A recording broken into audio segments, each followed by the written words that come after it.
We have seen a close similarity of ape and man. बहुत सारे character study किए, जैसे कि DNA content we had studied, it was 99% similar with chimpanzees and 94% with gibbon and 88% with rhesus monkey. And if we had seen the bending pattern of chromosome number 3 and 6, 100% similar with chimpanzee, बिल्कुल मिलता जुलता था chimpanzee से। और अब हम school देखा, जब हमें स्कल मिला चिंपैंजीज का, baby skull was more similar to that of a human adult skull as compare to that of a chimpanzees adult skull. Chimpanzees का एडल्ट स्कल कम मिलता था, जो बेबीज का था ना, चिंपैंजीज के छोटे बच्चों का बेबीज का जो स्कल था वो that was more similar to that of human skull. ये एक बहुत बड़ा प्रूफ था कि ये इनके एंसेस्ट्री सेम है। Banding pattern was similar, blood group was similar, और plasma protein present in the blood were similar, RH factor were similar. ये सब चीज़ें मिलकर all they were concluded that there was a close similarity between the ape and man. अब हम देखते हैं what were the differences. कुछ ऐसे डिफरेंसेस थे जिसके कारण हम उनको एकदम से एक जैसा नहीं कह सकते, ना ही एक दूसरे से इवॉल्व हुए हैं। ऐसा कहा जाता है कि there were having the common ancestor, उनके common ancestor apes, monkeys, man, all they were included into the hominid. क्यों रखे गए हैं? सब एक दूसरे से मिलते जुलते थे, तो उनकी क्लियर कट डिस्टिंक्शन तो मालूम नहीं है, बट इन क्लोज रिलेशन के बीच में ही हम कह सकते हैं कि we are all human beings are all primates और evolve from the primates. Primates यानी कि एप लाइक एंसेस्टर से इवॉल्व हुए हैं। ठीक है, तो अब हम इनके डिफरेंसेस भी देखें ना, तो what are various differences between the apes and man. Ape का एक तरफ लें और उधर से मैन का। ब्रीफ में हम इनके डिफरेंसेस भी देख लेते हैं। App were having semi erect posture, semi erect, forelimbs were more long as compared to hind limbs, और मैन बाइपीडल था, इरेक्ट पोस्चर हो चुका था, bipedal erect posture was there. इसमें gorilla like, hair like thick growth थी, thick growth all over the, thick growth of hair all over the body. जैसे कि gorilla, हमें मालूम है ना कितने बाल होते हैं, इस तरह की उनकी बॉडीज पे बाल ही बाल होते थे। और इनमें स्पेसिफिक रीजन्स पे, specific region were having the, specific region were having hair, ये एक डिफरेंस था। और moreover they are having short forelimb, short forelimb, grasping का काम करने लगे थे, short forelimb as compare to hind limb. जैसे हमारी टांगे लंबी हैं और हाथ छोटे हैं ना, तो these are our forelimb, these are forelimbs and these are hind limbs. तो हाथ छोटे होगी, टांगे लंबी होगी। लेकिन एप में था उल्टा, लॉन्ग फोरलिम थे, पीछे वाली टांगे जो नीचे वाली थी देवर ऑफ शॉर्ट लेंथ की थी। ठीक है, U shaped jaw, semi circular, इसमें थे you shape jaw and chin were absent, chin absent. इसमें थे सेमी सर्कुलर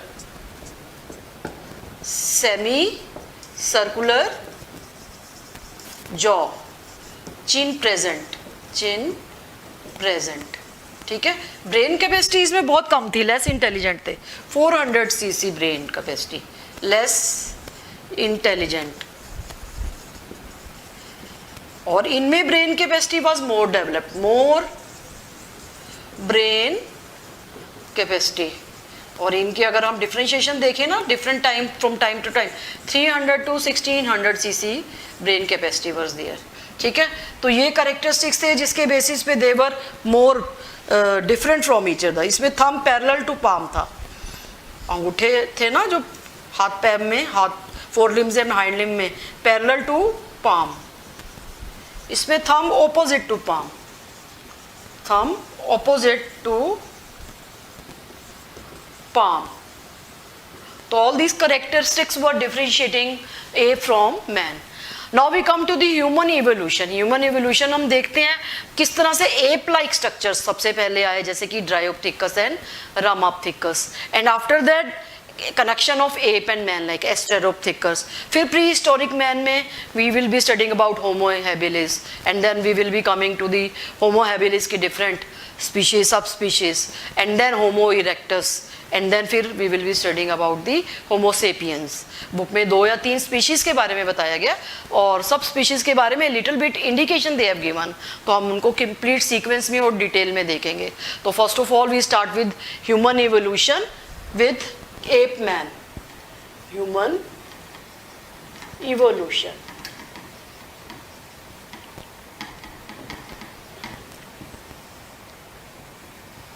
तो एप मैन में we will be starting with near about 15 million years ago. Primates called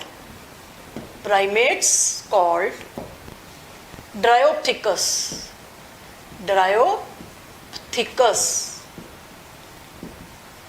and Ramapithecus came, and Ramapithecus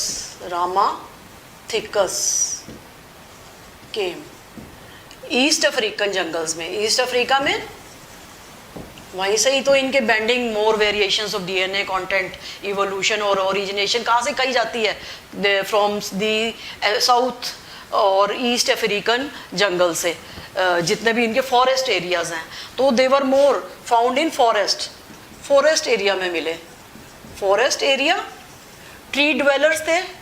tree dwellers जैसे कि हम ड्रायोप्थिकस की बात करते हैं. First of all Dryopithecus were more of ape like. Dryopithecus ape like and it was near about 15 million years ago. 15 million years ago आए. Ape like था. Common ancestor of man and ape बोला जाता है इसको. ठीक है. अब इसका semi erect posture. Ape like था ना तो सेमी इरेक्ट पोस्चर. बिल्कुल एप लाइक करेक्टर थे. Semi erect posture, thick growth of hair on body, और U-shaped chin, U-shaped jaw, and chin absent. Forelimbs were longer. Forelimbs were longer than short. Hind limbs were longer. ये characters थे किसके? ड्रायोप्थिकस के. Tree dwellers थे ड्रायोप्थिकस. They were tree dwellers. और they essentially herbivorous थे. Herbivorous. Although they hunted with stone weapons for defence. Hunted with stone weapons. तो Dryopithecus they were more of ape like. Forest में रहने वाले हर्बीवोरस. ठीक है. और ट्री ड्वेलर्स पेड़ों पर रहने वाले फॉरेस्ट एरिया में सबसे पहले मिले. ये सारे एंसेस्टर किसके थे? मैन और एप के. ड्रायोप्थिकस और रामाप्थिकस मिलते जुलते थे. वन वाज डिफरेंट ओनली कि एप मैन और रामाप्थिकस दे were more found in land. तो रामाप्थिकस वर मैन लाइक थे.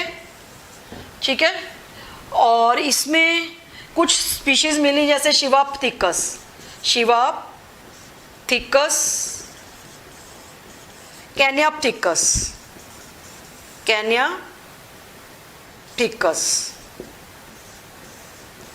कैन्या ऑफ साउथ अफ्रीका से मिली, ईस्ट अफ्रीका से. कैन्या ऑफ अफ्रीका कह लो, कैन्या of Africa.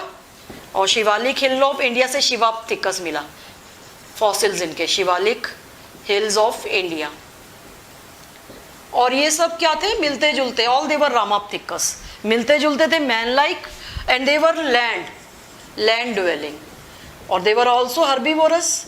I mean to say Dryopithecus रामाप्थिकस were similar, लेकिन ड्रायोप्थिकस थोड़े एप की तरह नजर आते थे और रामाप्थिकस थोड़े से मैन की तरह नजर आते थे. उनके कुछ फॉसिल्स रिकॉर्ड मिले जिसमें शिवाप्थिकस शिवालिक हिल्स ऑफ इंडिया से. कैन्याप्थिकस कैन्या रीजन जो कि साउथ अफ्रीका में आता है वहां से वो पाए गए. ठीक है. इनकी now we come to the next stage. This was the ape man. Connection of ape and man, connecting link. और ape and man like second generation में आए 2 million years ago, and they were Australopithecus. Australopithecus, what they were, Australopithecus, grassland से मिले, African grasslands, African grassland.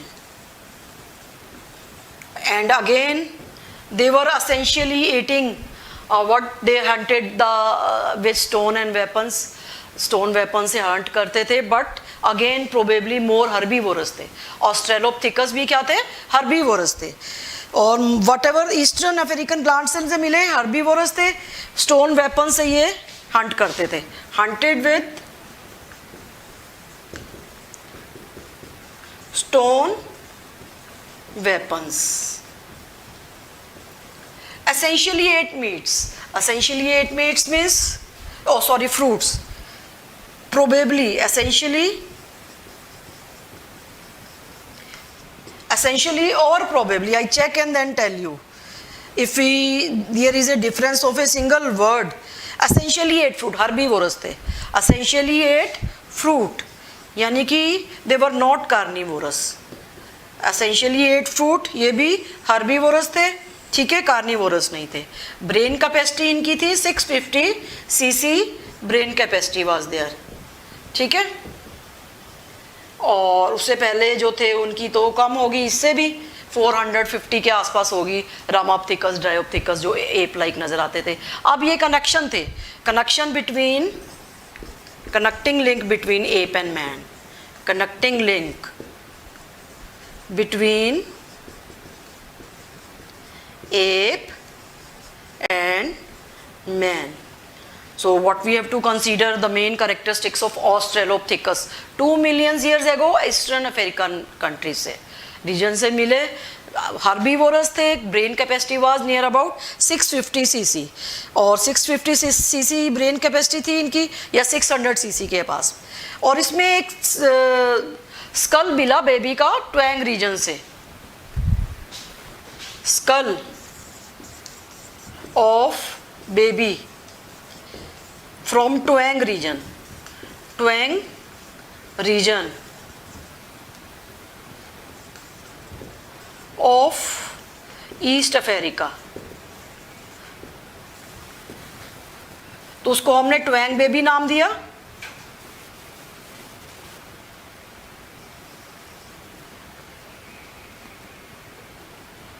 जिसको हम African man भी बोलते हैं, बाद में अफ्रीकन मैन के नाम से जाना गया, अफ्रीकन मैन, या हम कह सकते हैं अफ्रीकन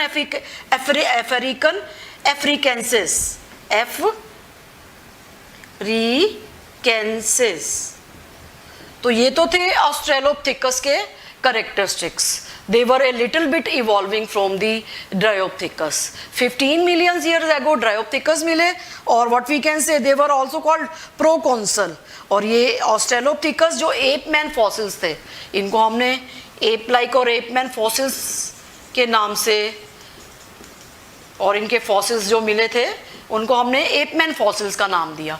Australopithecus से जाने गए, herbivorous थे.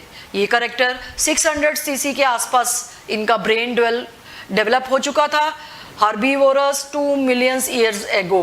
क्लियर, ये main characteristic that we have to consider. और they were more living in grasslands, वो तो ट्री ड्वेलिंग थे, फॉरेस्ट एरिया में थे, ये ग्रासलैंड एरिया में. ट्वैंग बेबी मिला जिसका स्कल 5-6 साल का एक बच्चा, जिसको हम कह सकते हैं कि बिल्कुल उसका जो था इनके ऑस्ट्रेलोपिथेकस के ट्वैंग बेबी का ट्वैंग रीजन से मिला, और उसको अफ्रीकेंसिस के नाम से बाद में जाना गया. वैसे भी अगर हम चिंपैंजीज का देखें ना, एप चिंपैंजीज का बेबी स्कल को कंपेयर करें और ह्यूमन एडल्ट स्कल से, तो वो बहुत ज़्यादा सिमिलर है as compare to the adult chimpanzee skull. NCERT में ये तीनों स्कल के डायग्राम भी दिए गए हैं, स्कल के भी और उनके पूरा फेस का भी डायग्राम दिया गया है. तो क्वेश्चन बहुत इंपॉर्टेंट इसमें आया गया है कि विच इज़ मोर रिजेंबलिंग. तो what we have to keep in mind कि what chimpanzee skull is more similar to that of human adult skull. Chimpanzees baby skull बजाय कि अडल्ट स्कल के, वो ज़्यादा मिलता जुलता है. बहुत इंपॉर्टेंट क्वेश्चन है, मैं आपको उसमें एप और मैन के डिफरेंस में I forget to tell you.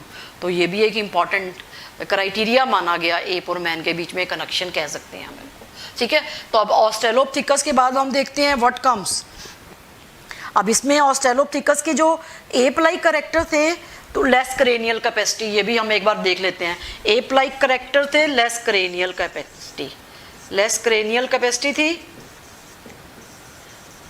और उसमें लॉन्ग शार्प टीथ थे, long sharp teeth were there, long sharp teeth, less cranial capacity, long sharp teeth, और यू शेप जॉ थे। और उसके बाद बाइपीडल मोशन आ गया। ये चलते कैसे थे? Bipedal locomotion, man like, erect posture हो गया इनका, सीधे हो गए बिल्कुल, दो की एक मैन लाइक क्राइटेरिया बता रहे थे। तो दीज कैरेक्टर्स तो मैन लाइक हैं। कौन से? बाइपीडल मोशन, दोनों पैरों से चलने वाले, और इरेक्ट। और अगर हम इनके शार्प टीथ देखें या तो वो कैरेक्टरिस्टिक्स क्या बता रहे हैं? Ape like. ब्रेनियल इतनी ज़्यादा इंटेलिजेंसी भी थी नहीं थी, तो जिसके बेसिस पे वी कैन को रिलेट एप एंड मैन के बीच वाला इंटरमीडिएट पोजीशन। तो अभी हमने बात की थी ना ऑस्ट्रेलोपिथेकस की, तो उससे related some of the bones were found from the Ethiopian region and Tanzania region से। तो bones of man like were found from Ethiopia and Tanzania region से, and all they were indicating that some 4-foot man-like structure, 4-foot man-like, walk erect, जो सीधे चलते थे। They were found from Ethiopia and China, Ethiopia and China से मिले near about 3 to 4 million years back, 3 to 4 million years back. जैसे Australopithecus तो मिले थे 2 million years बैक, और 3 to 4 million years back some small, जैसे कि होते हैं ना 4 feet हाइट तक, man like structures they were found and they were giving the indication of evolution of man की एवोल्यूशन के बारे में बता रहे हैं। अब हम देखते हैं प्री हिस्टोरिक मैन। ऑस्ट्रेलोपिथेकस तो मैं एप लाइक कैरेक्टर खत्म हो गया ना, यानी कि ape was converting into man, and Australopithecus was a connection of two, and after that there came prehistoric man. Prehistoric man means the evolution, जो Homo sapiens से पहले, कुछ मैन की इवोल्यूशन से पहले कुछ स्पीशीज आई, जैसे होमो हेबिलिस आए, and then came the Homo erectus and then Homo sapiens. तो अब हम देखते हैं कि Homo habilis and all they come under किस में आते हैं? प्री हिस्टोरिक मैन, यानी कि हिस्टोरी जब मैन की इवोल्यूशन हुई थी ना, उससे पहले मैन लाइक स्ट्रक्चर कुछ इवॉल्व हुए थे, डिफरेंट स्पीशीज पहले आई थी होमो सेपियंस से पहले। वो कौन कौन सी हैं? That we see. अब इसमें first of all we see Homo sapiens के बारे में अगर बात करें ना, Homo habilis, first of all Homo habilis they came and then Homo erectus came. Homo habilis, Homo erectus were prior to Homo sapiens, Homo sapiens से पहले आए थे, and all they are included under prehistoric man. तो इसमें number of species they have come, appeared and extinct from time to time. अब इनकी species extinct भी होती चली गई, आई और चली गई, and on the basis of their characteristics हम देखते हैं कि क्या कैरेक्टरिस्टिक्स है जिसके बेसिस पे वी वुड नेम दैम और डिस्कवर दैम। अब होमो हैबिलिस जो थे ना, फर्स्ट ह्यूमन लाइक थे, बिल्कुल ह्यूमन लाइक नजर आ रहे थे, फर्स्ट ह्यूमन लाइक, ठीक है। And what were the another characteristics? They were making tools from stones and weapons, making tools from stones, tools and weapons, हम कह लें हथियार बनाने शुरू कर दिए, to protect themselves, अपनी प्रोटेक्शन के लिए, हंटिंग के लिए, and they were also called the first handyman, first toolman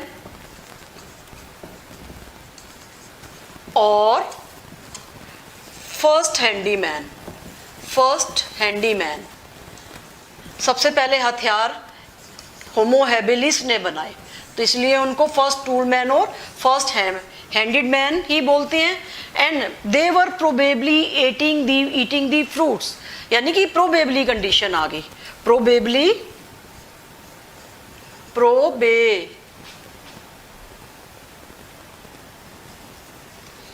eating fruits. I mean to say they were omnivorous but more of vegetarian. Omnivorous तो थे यानी कि carnivorous और herbivorous थे, but more of vegetarian diet और herbivorous थे. Probably eating fruit means meat तो खाते थे बट ज़्यादातर वो हर्बीवोरस थे. ब्रेन कैपेसिटी भी उनकी कितनी थी? Brain capacity was 650 to 800 CC के आसपास डेवलप हो चुकी थी. ऑस्ट्रेलोपिथेकस की तो 600 सीसी तक थी ना, तो इनकी ब्रेन कैपेसिटी भी इतनी हो गई थी. और इनके fossils 2 million years old Africa से मिले. और दे लिव इन केव्स. कहाँ रहते थे? केव्स में रहते थे. They lived in caves. तो Homo habilis, the first man like structure, they were evolved and they were making tools or weapons from the stones.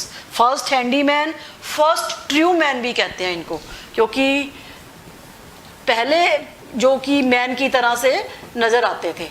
First true man. और किस में रहते थे? केव. और what was their diet? Probably eating the fruit. That means omnivorous थे, लेकिन ज़्यादा झुकाव किस तरफ था? They were more inclined towards the herbivorous diet. Brain capacity was little bit more developed as compare to the Australopithecus. Australopithecus में हम देखेंगे 600 सीसी तक थी, अब इनमें थोड़ी सी ज़्यादा हो गई. अब होमो हैबिलिस के बाद what came? There came the Homo erectus near about 1.5 million years ago. 1.5 million years एगो कौन से आए? होमो इरेक्टस आए. उनके भी कैरेक्टरिस्टिक्स सेम थे. They were making tools from the stones and weapons. Cranial capacity ज़्यादा डेवलप हो गई थी. और इसमें व्हाट वाज देयर? एक तो क्रेनियल कैपेसिटी इनकी कितनी हो गई थी? 900 सीसी के आसपास. Cranial capacity was there 900 CC. अब दे एसेंशियली ईटिंग फ्रूट्स, यानी कि दे वर कार्निवोरस.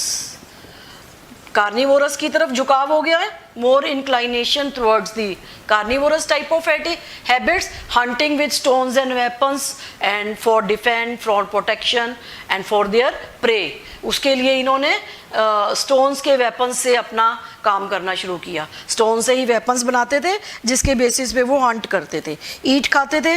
अब इसकी बहुत सारी सब स्पीशीज हैं जिसमें जावा मैन, जावा से मिले. देवर फ्रॉम दी जावा. कहाँ से मिले? जावा मैन से, जावा से. तो जावा से मिले जावा मैन. और they were having the main characteristics. They were the first man. Java man were first to use fire.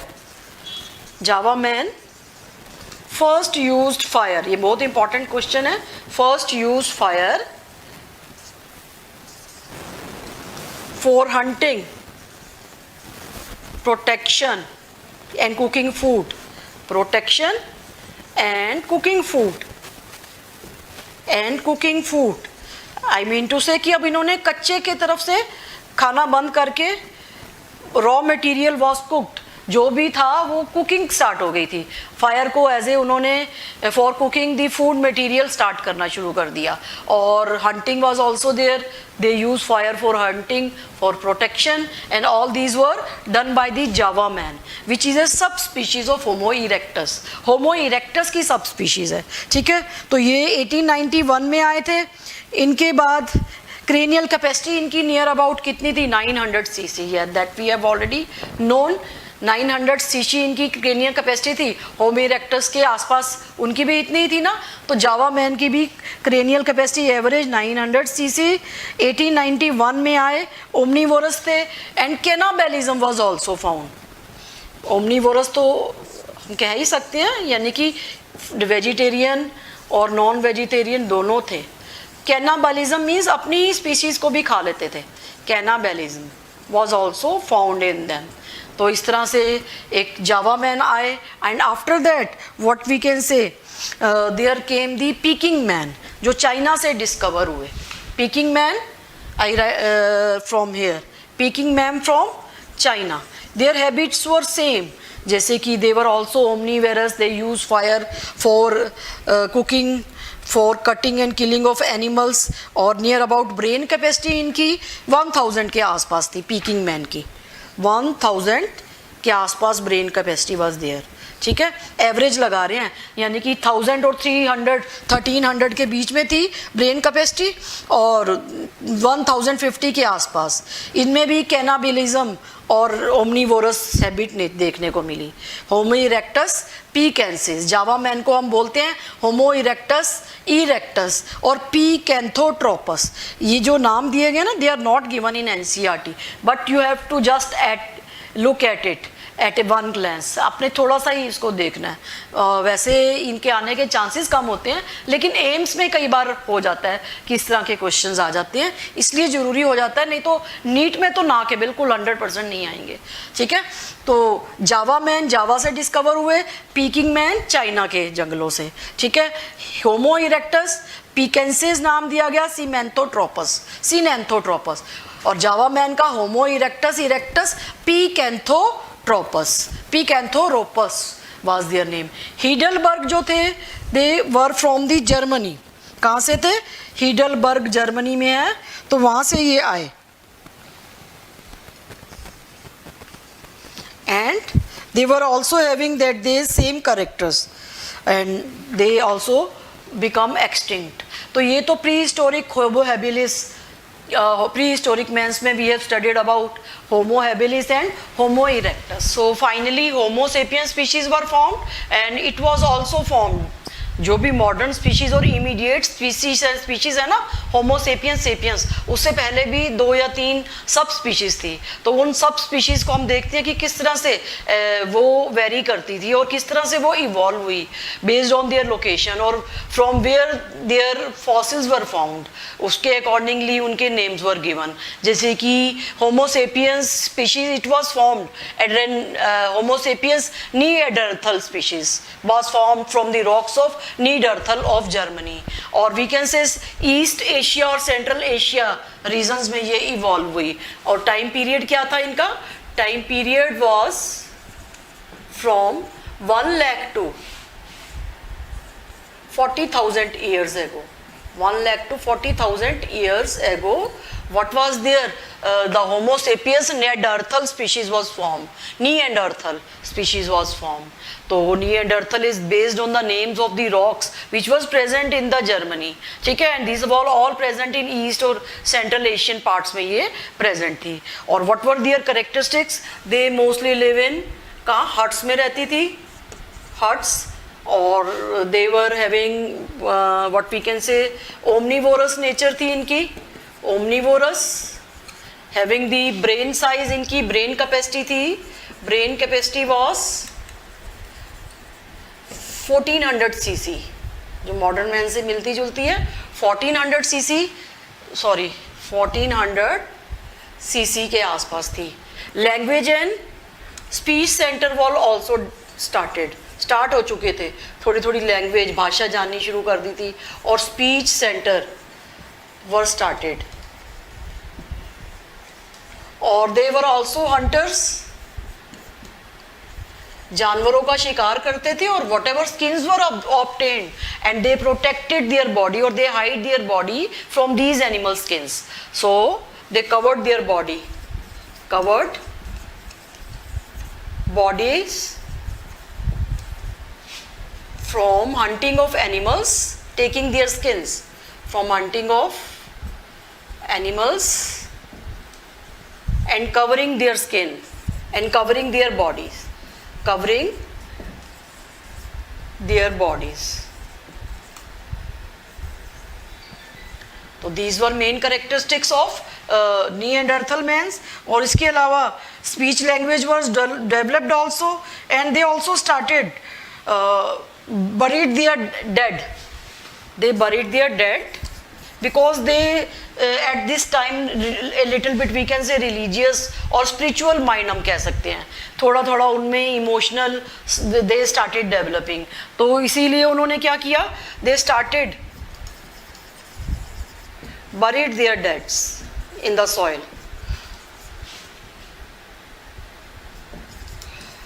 and they believe in immortality of soul. They believe in immortality of soul. जैसे कि हमें मालूम है soul is always a living, तो ये भी कहते थे कि soul is immortal in nature, it never dies, and that is why they started buried the bodies of the human beings inside the soil and the soul was protected automatically. Soul जो थी वो immortal थी। तो ये सब consideration और characteristic थे Neanderthal man के। जो इनकी जो रिकॉर्ड सब कहाँ से मिले हैं, they have all taken from the Neanderthal rocks of the और Neanderthal valley of the Germany से मिले हैं। And next we see omnivorous nature थी। Next Cro-Magnon man, there came the Homo sapiens Cro-Magnon man, it came near about what we can say कितने से 50,000 to 10,000 years ago, 50,000 to 10,000 years ago। कौन सी species आई? It was also found from the Cro-Magnon rocks, और इसको Homo sapiens फोसिलिस भी बोलते हैं, होमोसेपियंस फोसिलिस, ठीक है। एंड दे आर ऑल्सो, इनके फॉसिल रिकॉर्ड कौन से मिले हैं? Cro-Magnon rocks of France. जैसे जैसे लोकेशन थी उसके accordingly they are having there, जहाँ जहाँ से ये पाए गए उसके अकॉर्डिंगली ही उनके नाम रखे गए। अब हम देखते हैं व्हाट आर देयर करेक्टरिस्टिक्स। आगे again the characteristics were same. Brain capacity this time they were having largest of the modern Homo sapiens, 1650 के सीसी के आसपास थी, ठीक है ना। ये सबसे ज़्यादा इस स्पीशीज़ में पाई गई। सब स्पीशीज़ में लेटर ऑन जब हम नेक्स्ट स्पीशीज़ देखेंगे उसमें भी इतनी नहीं होगी। And is moving all around 1400 species CC के आसपास ही ब्रेन कैपेसिटी पाई गई इन जितनी भी ये होमोसेपियन स्पीशीज़ मिली थी। लेकिन क्रो-मैग्नन की बात करें तो it was a little bit more. कितनी थी? 1650 सीसी, ठीक है। It was found 1650 cc. Again they were omnivorous थे, protected their body, covered their body from animal skins. Covered body, जैसे कि हम पिक्चर्स वगैरह में देखते हैं ना, एनिमल्स की स्किन से they have hiding their body, और लोअर पार्ट्स को हाइड किया होता है। और अर्लियर मैन को जब हम देखें, उनकी कुछ भी हम वीडियोस वगैरह में या ओल्ड मूवीज में देखते हैं तो every time they are hiding their body parts with the help of animal skins. Animals के स्किन से वो हाइड किया होता है। और वो एनिमल स्किन्स कैसे मिलती थी? बाय हंटिंग और शिकार करते थे, और उससे वो स्किन निकाल कर वो अपनी स्किन, अपने क्लोथ्स बनाते थे। तो इसी तरह से हम कह सकते हैं दे covered their bodies with animal skin. And they started domestication also, domestication of dogs. जब हंटिंग करते थे ना तो जो भी उनके यूजफुल होते थे एनिमल्स, उनको डोमेस्टिकेट करना शुरू कर दिया, पशुपालन स्टार्ट कर दिया। तो उसमें they started domestication of dogs and they lived in caves में रहते थे। And cave art was also developed. Cave art was developed near about 18,000 years ago। और cave art means beautiful cave paintings were formed. बहुत सुंदर cave paintings जो मिली हैं उस area से, they were all painted by these mans. इनसे ही paint की जाती थी। That is why we can say the cave art was developed during this time periods, ठीक है ना। And it was all near about what we can say 18,000 years ago। Next came the modern mans और Homo sapiens. तो main characteristics what we have to consider regarding the Cro-Magnon man के बारे में, एक तो ब्रेन कैपेसिटी वाज 1650 जो सबसे ज़्यादा पाई गई इनमें। ओमनीवोरस नेचर थी इनकी, तो ये भी मैंने शायद नहीं लिखा। ओमनीवोरस तो ये सब थे ही। अब Homo sapien species, it was all omnivorous after the Homo erectus के बाद, ठीक है ना। ये होमोसेपियंस नेनडरथल्स, स्पेलिंग इनकी और थोड़ी सी प्रोनाउंसिएशन अजीब सी है ना इनकी, तो थोड़ा टफ लगता है इसको प्रोनाउंस करने में। तो Neanderthal man we can say they were also omnivorous. These Cro-Magnon man were also omnivorous. ये भी omnivorous थे. और domestication was started during this time. Domestication was started और cave art was also developed. तो ये क्वेश्चन बहुत important पूछे जा सकते हैं कि when, which is the time period of cave art, कब हुआ developed and what was the species, कौन सी स्पीशीज थी, होमो सेपियंस की थी of course. I think NCERT में होमो सेपियंस ही बताया गया. एंड क्रो-मैग्नन मैन सब स्पीशीज के टाइम के वक्त में के what was developed, which time period was that 18,000 years ago. Pleistocene period में ही आता है, इपक में ही आता है. तो वो हम अभी देखते हैं फिर से जब एनसीईआरटी करेंगे ना, तो we will see the geological time scale जिस टाइम पीरियड में इवॉल्व हुए थे.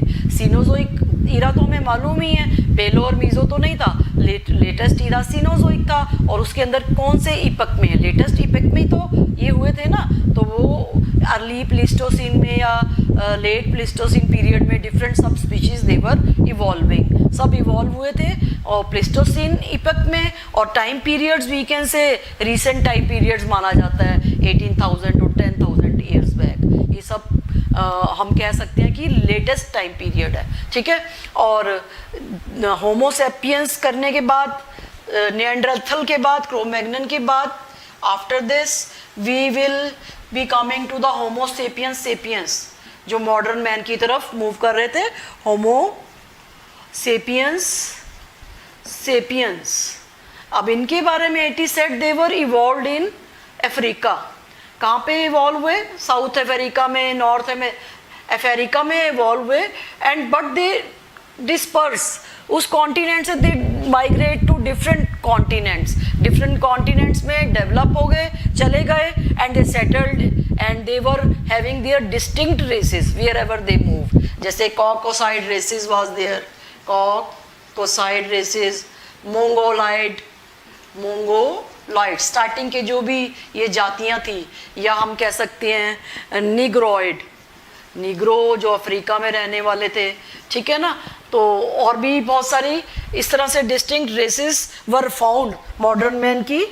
कॉकोसाइड, निग्रोइड, मोंगोइड, ऑस्ट्रॉइड. ऑस्ट्रेलिया की तरफ जो मूव करे तो उनको ऑस्ट्रॉइड कहा गया. ठीक है. और it was between 75,000 years back. कहाँ पे हम कह सकते हैं 70,000 ईयर्स एगो, जिसको हम आइस एज भी बोलते हैं. एक तरह की ये आइस एज ऑफ मैन थी. और जिस पीरियड में 75 से लेकर हम 10,000 तक काउंट कर सकते हैं इस पीरियड को. This is a man of today. Brain capacity कितनी थी? 1300 से लेकर 1600 सीसी तक ब्रेन कैपेसिटी वाज देयर. ठीक है. तो ये भी एवरेज हम लगा लेना तो it is near about 1400 cc. Time period मैंने आपको बता दिया 75,000 to 10,000 years back. They started the arose in, कहाँ पे अरोज हुए? अफ्रीका में. तो अफ्रीका में ये अरोज हुए इतने आइस एज में. और वहाँ से ये मूव किए, डिस्टिंक्ट रेसेस में चेंज हुए. कॉकोसाइड जहाँ जहाँ गए, मंगोलाइड, मंगोल जैसे कि हमने नाम तो सुना ही है, ये सब लोअर क्लासेस में, negroid and as well as australoid. ये distinct races, this were formed of homo sapiens sapiens. Domestication was already started. They were also started settling themselves. Agriculture was started 10,000 year back. जब जहाँ जहाँ पे भी इनको पानी मिलता था ना, वहीं इन्होंने they started growing crops, initiation of growing crops. Major cereals बनाने शुरू कर दिए, सो करने स्टार्ट कर दिए. तो agriculture was started. Language develop तो ऑलरेडी क्रो-मैग्नन टाइम में हो चुकी थी. भाषा वाज डिस्टिंक्टली और distinct during that time. Starting से ही थी. जो भी उनकी what were their old language, जो भी लैंग्वेज वो बोलते थे, तो वो स्टार्टिंग से ही डेवलप हो चुकी थी. कौन से? क्रो-मैग्नन. स्टार्ट में कहाँ हुई थी? निएंडरथल मैन में तो स्टार्ट हुई थी. लैंग्वेज एंड स्पीच एरिया इसमें डेवलप हो गया और इसमें तो बहुत अच्छे से वो बात करने लग गए थे. एग्रीकल्चर वाज आल्सो स्टार्टेड और ओमनीवोरस नेचर थी. And then human settlement was started and then human settlement. And from that time to up to this time is a time period of modernization और what we can say जैसे जैसे science evolve हो रही है या environment में changes आ रहे हैं या more development is there, accordingly man is also developing. और जैसे कि हमें मालूम है आज तो बहुत पीछे सब कुछ छूट गया, ये तो बहुत पुराने समय की बात कर रहे हैं। तो आज की डेट में अगर हम होमो सेपियंस की स्पीशीज़ को देखें, then it has started after this what we can say human settlement के बाद modernization of man was there. Modernization start हो गई थी क्योंकि पूरा का पूरा करेक्टरिस्टिक्स तो already were developed in Homo sapiens species में, ठीक है। तो this is regarding the evolution of human. अब एक बार से क्विकली हम एक चार्ट बनाते हैं एनसीईआरटी के अकॉर्डिंगली, और whatever has been given, जो मेन एनसीईआरटी की स्पीशीज़ के बारे में बताया गया वो देखते हैं कि व्हाट दे हैव गिवन। है तो यही सब कुछ, लेकिन वो थोड़ा सा उन्होंने ना ब्रीफ किया हुआ था, तो एक बार फिर से उसको रिकॉल करते हैं because we have to stress on NCERT. पढ़ना तो हमने अच्छे से एनसीईआरटी है, लेकिन जब हम थोड़ा सा डिटेल में करेंगे तो each and everything of NCERT will be clear. तो अब एक बार फिर से देखते हैं एनसीईआरटी एंड रिवीजन करते हैं।